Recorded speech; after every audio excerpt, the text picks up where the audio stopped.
Istanbul is Turkey's largest city. It's the heart of Turkey's business and cultural life. The country's largest port and home to more than 12 million people. Byzantium had a superb location on the Bosphorus, the broad strait that connects the Black Sea with the Sea of Marmara and the Aegean. Roman Emperor Constantine I chose Byzantium as his new imperial capital. He ordered his builders to construct a great city of wide boulevards, spacious public squares and grand palaces.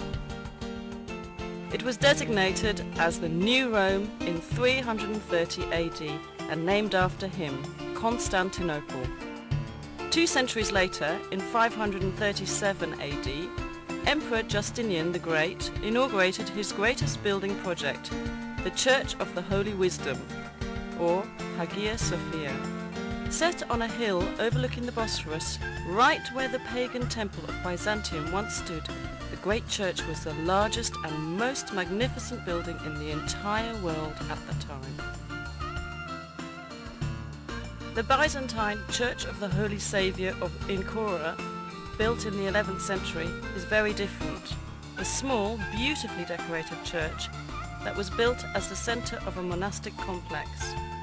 Located near the city's massive land walls, it boasts the finest Byzantine mosaics in the entire region. The frescoes in the Paracelsian chapel were the product of a new Byzantine art movement, which paralleled the Italian Renaissance. The church is now a museum. Near Hagia Sophia was the city's hippodrome, a place for public games, tournaments, chariot races and special events. Along its spina, or central dividing line, are the great relics of the past. An Egyptian granite obelisk brought by ship from the Nile. A bronze serpentine column, once topped by 3 serpent heads. The column of Constantine, which in Byzantine times was covered in plates of gleaming bronze. The armies of Sultan Mehmet II conquered the imperial city in 1453, putting an end to the Byzantine Empire. The Ottoman sultans beautified their new capital, constructing great buildings that rivaled those of the Byzantines. The Blue Mosque, built by Sultan Ahmed I in 1616, was set next to Hagia Sophia so that people could compare the 2 artistic achievements.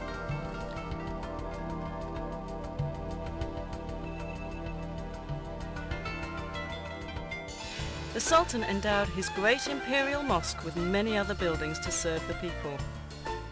Fountains, a health clinic, a soup kitchen for the poor, a Turkish bath, a theological seminary, living quarters, shops and storehouses. Topkapi Palace, known as the Seraglio to Europeans, was the home of the imperial family and the centre of the empire's government.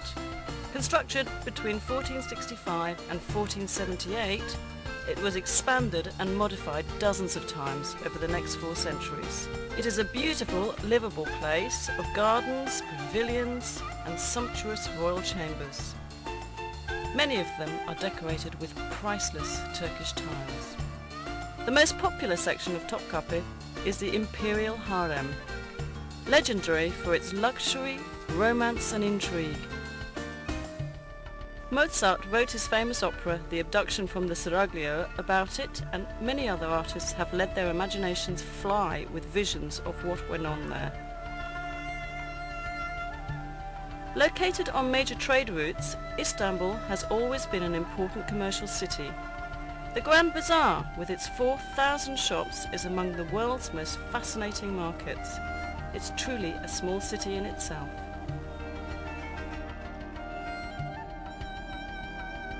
Nearby on the Golden Horn is the Egyptian or Spice Bazaar, known in Ottoman times as the place to buy exotic spices and herbs to be used in cooking or as traditional medicines. Crowning a hill overlooking the city is the Süleymaniye, or Mosque of Sultan Süleyman the Magnificent, the largest of Turkey's imperial mosques. Built for the empire's greatest sultan, it is the masterwork of Mimar Sinan, Turkey's greatest architect. The region around Istanbul is filled with fascinating places to visit on day trips. Take a fast ferry boat voyage south across the Sea of Marmara to visit Iznik, known in ancient times as Nicaea. Iznik is known today for its agriculture, but it has a deep romantic history. Ancient Nicaea was an important political, cultural and commercial city surrounded by powerful city walls which survive to this day. The early Christian church held two important ecumenical councils here. At the first council of Nicaea, held in the year 325 at the church of Hagia Sophia, theologians set the stage for the adoption of the Nicene Creed. A short drive south of Iznik brings you to Bursa, a large and growing city clinging to the side of the Bithynian Mount Olympus. Bursa was already ancient when, in 1326, the Ottoman Sultans chose it as the first capital of their rapidly expanding empire. They beautified their new capital with fine public buildings, including the Ulu Cami, or Great Mosque. Dating from 1396, it is the oldest Ottoman mosque still standing. A quarter century later, the Green Mosque was built. Its style is different from that of the Arab-influenced Ulu Cami. The Green Mosque and neighbouring buildings, a royal tomb, a theological seminary and a soup kitchen for the poor, give us a glimpse of what Ottoman architecture would achieve during the coming centuries. Since ancient times, Bursa has been at the centre of Anatolia's silk trade. Much of the trading takes place in the historic Kozahan. The ultrafine silk thread is dyed and woven into brightly coloured Bursa scarves, shawls, blouses and other garments. Perhaps the most beautiful products of all are the fine Turkish carpets woven of pure silk or a blend of silk and wool. West of Bursa's city centre is the suburb of Çekirge, famous for its hot mineral springs. The Romans enjoyed these baths, as did the Ottomans, who restored and improved the facilities. And in a few hours you'll arrive at the Dardanelles, the historic strait which connects the Aegean and Mediterranean seas with the Black and Marmara seas. During World War I, Winston Churchill sent a huge Allied fleet to force its way through the Dardanelles in order to capture Istanbul and reopen the sea lanes to Russia. Stout Turkish resistance halted the fleet and the invading army, but the cost in casualties was horrendous for both sides. The Allies suffered more than 250,000 casualties and the Ottomans an equal number.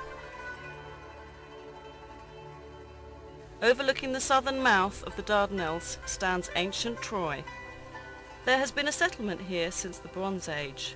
The poet Homer tells us the Achaean Greeks attacked the Trojans more than 3,000 years ago because beautiful Helen had been abducted by a Trojan prince. Modern historians believe the 10-year war was probably fought over control of the Dardanelles. Whatever the cause, the Trojans lost. They couldn't resist dragging the Achaeans, great wooden horse, into their city. At night, the Achaean soldiers hidden inside the horse crawled out and opened the city gates to the invaders. Troy was sacked and burned.